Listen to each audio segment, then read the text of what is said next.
The production of this program is made possible thanks to the support of the following and viewers like you. In the face of threatened tariffs, shifting security dynamics, and changing domestic priorities, Canadian policymakers and businesses alike need to assess how best to safeguard our interests and manage relations with key Indo-Pacific economies, says Vina Nadjibulla of the Asia-Pacific Foundation of Canada. Nadjibulla continues, the return of Donald Trump to the White House has brought heightened uncertainty to the Indo-Pacific region, posing new challenges for Canada's evolving Indo-Pacific strategy and its key relationships in Asia. Asia-Pacific Senior Fellow Patrick Leblond says, while Trump's foreign policies may unleash turbulence, Canada's long-term Indo-Pacific objectives remain valid. And while China relations are likely to stay rocky, Canada needs to double down on Southeast Asia to maintain Canada's relevance as a partner in the region. I invited Vina Nadjibulla of the Asia-Pacific Foundation of Canada to join me for a conversation that matters about fortifying existing trading relationships and building new ones in the Indo-Pacific region. Welcome, Vina.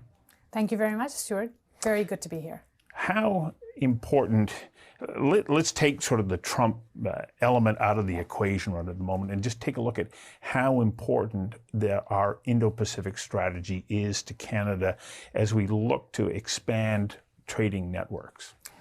Happy to. So the Indo-Pacific strategy was launched about 2 years ago in recognition that the Indo-Pacific is the most dynamic region of the world.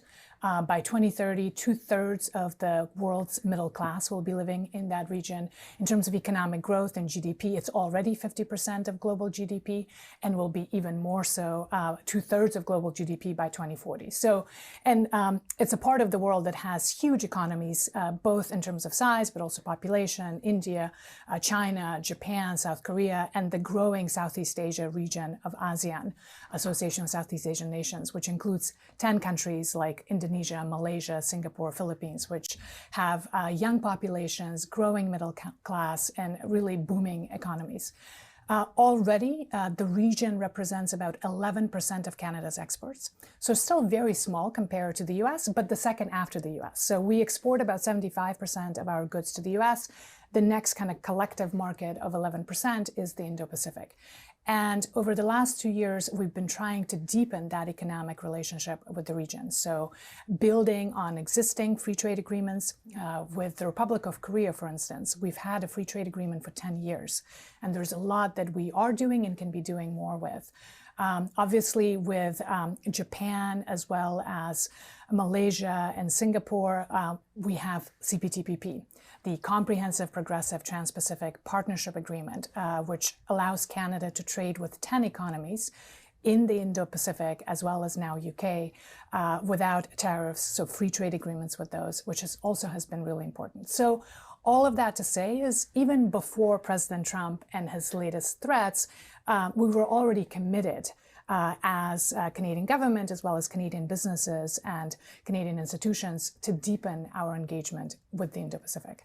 So when you talk about that region and representing about 11% of our trade, our exports, or our exports, sorry, does that include China? Because of course it is part of the, so let's say China remains static and that growth there is limited. Where do we then say, okay, what are our best markets to start to focus in on so that we can continue to grow those export opportunities for Canadian businesses? So Southeast Asia would, of course, be top of mind. We just concluded a free trade agreement with Indonesia at the end of 2024. We are negotiating a free trade agreement with the entire bloc of ASEAN countries, which hopefully will be concluded by the end of this year or early next year. And that's something that can be expedited, obviously, in view of the recent developments. I think there are a lot of opportunities in India, but of course we have challenges with India. We had a trade agreement that was under discussion, but that all had to get paused because of the political developments. We can speak about that. I think there are also still opportunities to be leveraged with our existing mature markets. Certainly Japan and Korea come to mind, as well as China when it comes to our energy resources. So we're here in Vancouver. As you know, LNG Canada is going to come online in the middle of 2025. That will significantly boost our exports of LNG to the region. And there is a desire to move on phase 2 of that project, which could be even a bigger contribution in terms of our exports to the region. So there are opportunities, but I also have to note, and we can unpack this a bit more, Stuart, there are also constraints. There are constraints with respect to export infrastructure in terms of getting our resources from especially western provinces, Alberta, Saskatchewan, Manitoba, through to the ports out in BC to then make it to market. So railways, pipelines, highways, that entire infrastructure needs to be built and strengthened. And then, of course, our port capacity. And that's not a simple proposition because we need multiple provincial governments to work together. We need them to work with First Nations communities, who are also obviously in the picture here. And all of that needs to happen very quickly, while we also deal now with the existential threat that's presented itself in the form of President Trump. You say it has to happen quickly.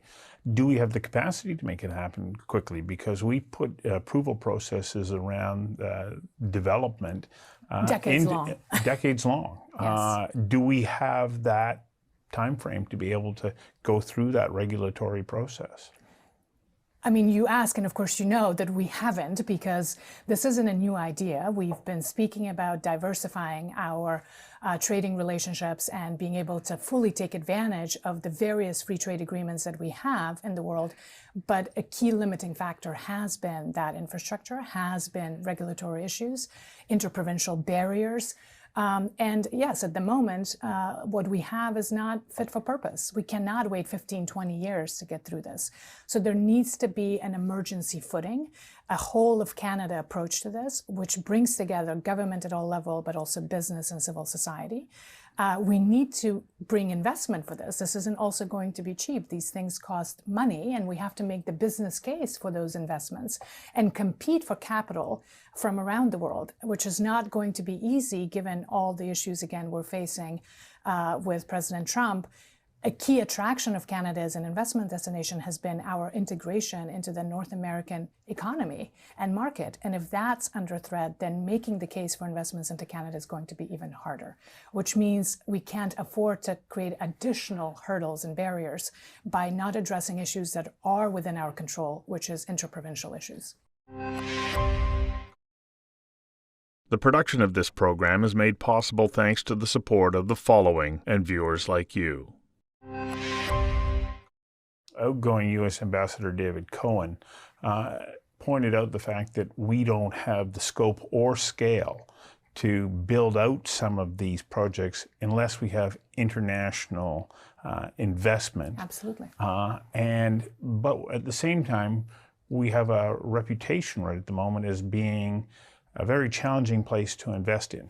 And I'll use a perfect example. Just 2 days ago, Grand Chief Stuart Phillip, Union of BC Indian Chief, yes. Grant Stewart, said, in light of the potential of Trump tariffs, maybe we need to rethink building pipelines to the coast.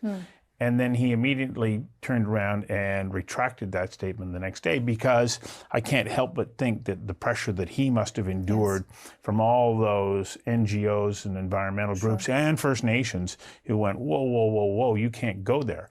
So that's another challenge that we have to overcome, or overcome maybe isn't the best way to put it, is to be aware of. Absolutely. And to be in discussions with all of those communities to explain what are the plans, what are we doing. And of course, there are competing priorities here in terms of our net zero commitments, by 2030 in terms of obviously addressing climate concerns. But this issue is not just about fossil fuels. This is also true with respect to critical minerals. This is also true with respect to our, obviously, agricultural products, our forestry products. So we need the export infrastructure, not just because of fossil fuels that we're currently exporting in large numbers to Asia, but also because we then will need that same infrastructure to also mine for the things that are part of the green economy. So critical minerals, of course, come to mind.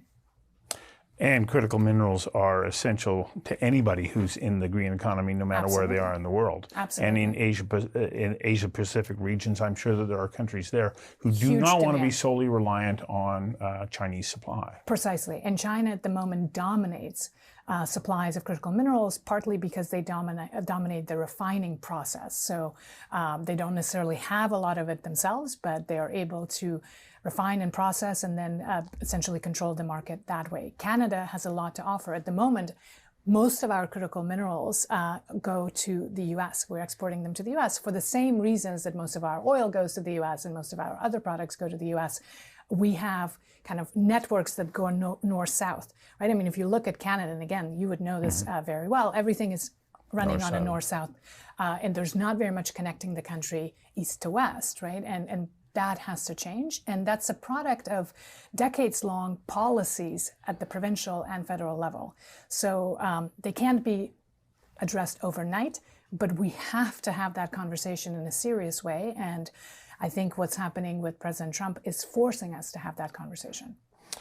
So we're talking about natural resources here, but other opportunities exist, especially if we have technology that we can export or manufactured goods. Yes. But what are the challenges that we face in being able to set up those networks of customer relations in these other countries?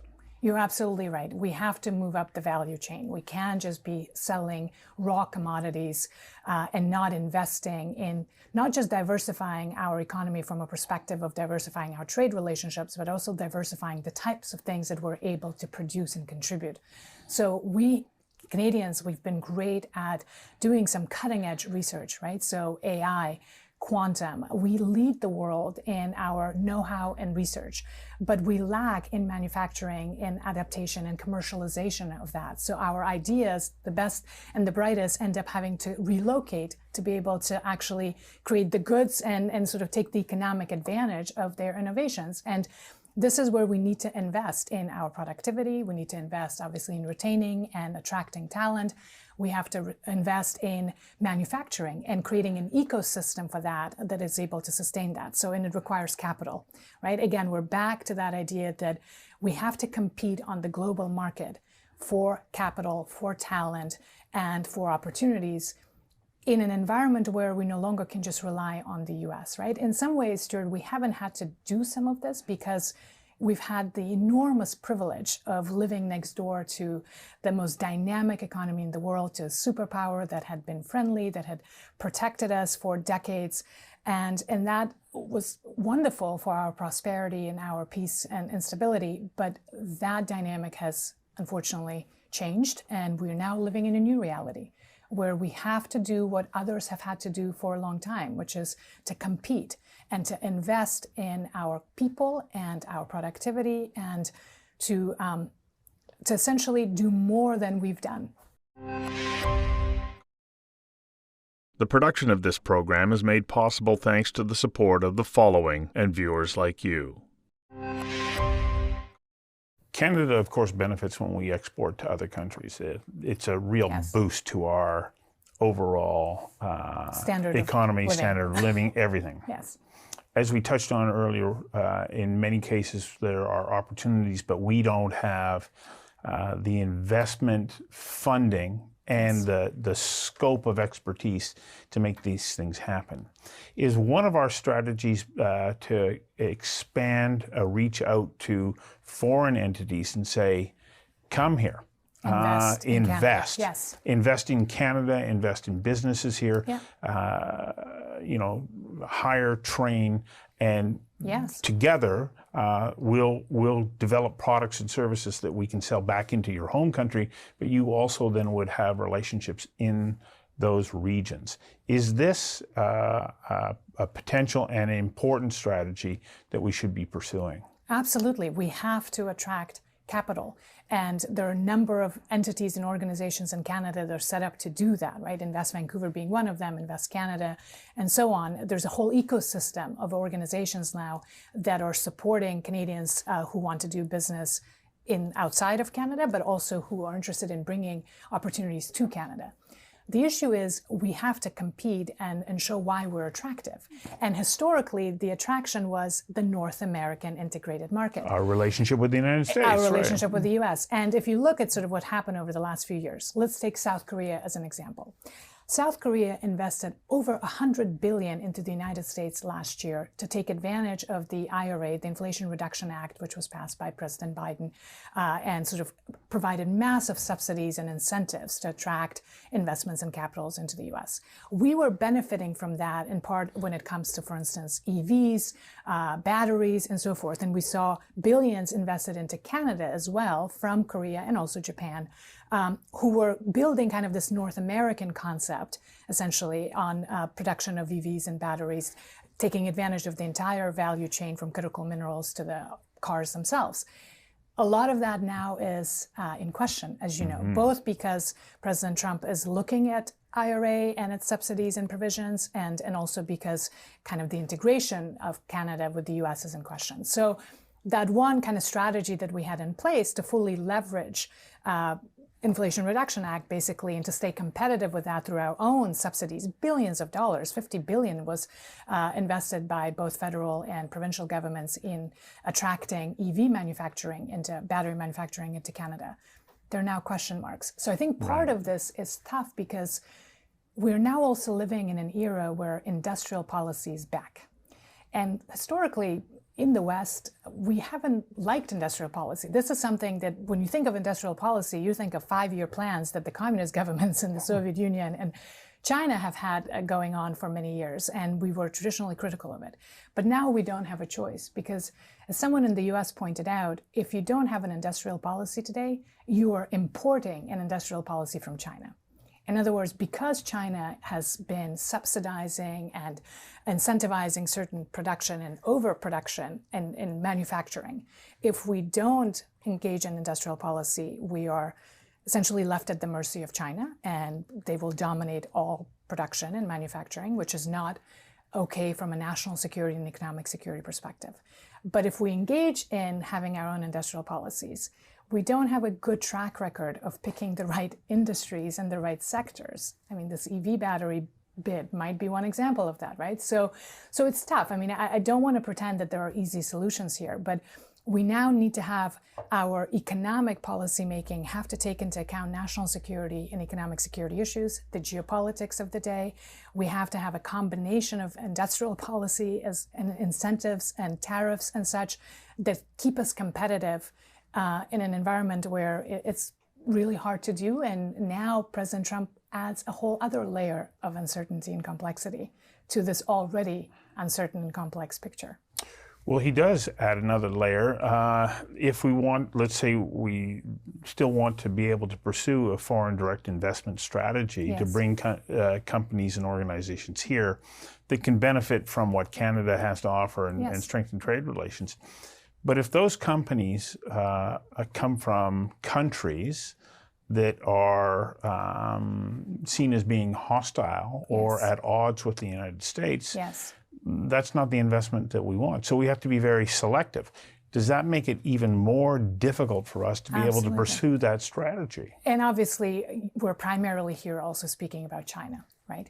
Because to the extent that there is some investment that's interested in Canadian, let's say, critical mineral exploration or mining in general, we also have been restrictive when it comes to China based on national security and economic security concerns, which are very much aligned with the US. So this has been going on for a while. This is not a President Trump thing. This was also the case during Biden administration. So we have screening mechanisms in place to make sure that state-owned enterprises and hostile governments don't invest into foundational technologies as well as critical sectors to our economy. So that is there and that will continue. So I think even though President Trump obviously is upending a lot when it comes to the trading system, I think the national security agenda and concerns vis-a-vis China will persist.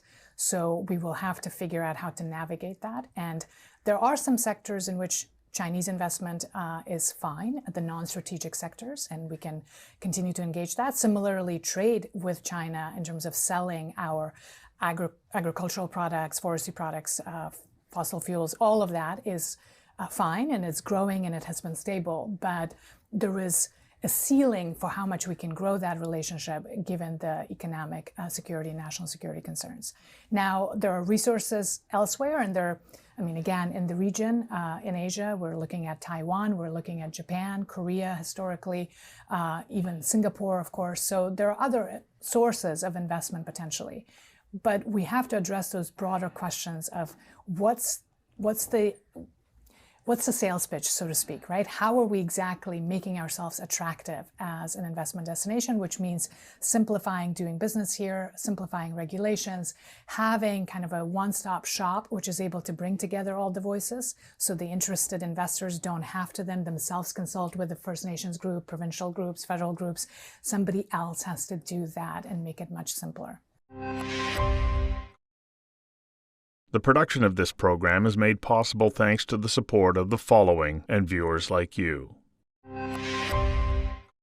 Coming back to really our opening, now that we've addressed or talked about so many of these challenges and elements that we need to start to get in line, are you hopeful that what's happening right now with the threat of tariffs and the shifting sort of geopolitical environment, that this is a wake-up call for us, and that we can actually realize the potential of the Indo-Pacific Strategy? I'd like to be hopeful. I guess I'm, like many people right now, I'm a frightened optimist. So the situation is quite troublesome, but I also think within every crisis there's an opportunity. So yes, this has to serve as a wake-up call. We now have no choice but to seriously look at how to diversify our economy, how to address interprovincial barriers, how to build the export infrastructure that we need, how to invest in talent, attract talent, how to raise productivity in general. So all of the things that have been on the agenda, and many good Canadian economists and policymakers have been speaking about for years, this is the moment to really look into that. My worry is, of course, that we don't have the political leadership as well as the kind of mental bandwidth to actually do that, because we are going through a political transition, and this shock of what's happening south of the border is such that very few people are engaging in that medium-term to long-term thinking and planning and addressing the structural issues that have to be addressed to overcome this.